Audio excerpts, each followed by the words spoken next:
Imagine if you saw a group of people, blindfolded, all walking straight towards the edge of a cliff, and at the bottom of the cliff was an unquenchable fire that burned day and night forever and ever. Imagine if those people were immortal and could never die, and thus would be tormented in that flame forever and ever, with no possibility of them ever ceasing to be conscious.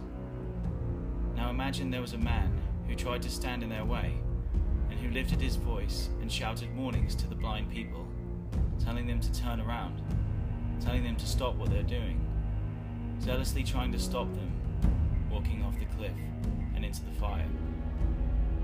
Would you criticize the way that man shouted and warned those people when you weren't warning them yourself? Would you chastise him for the tone of his voice or the precise wording he used when you weren't warning people yourself? Would you discourage that man from standing in their way when you weren't doing it yourself?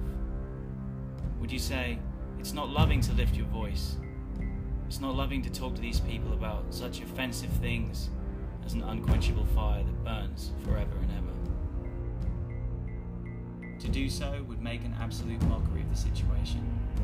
Such response to the man trying to warn people would make more sense if it came from someone who didn't believe in the blindness of the people, the fact they were headed off a cliff, or the fact that there was an eternal fire awaiting them.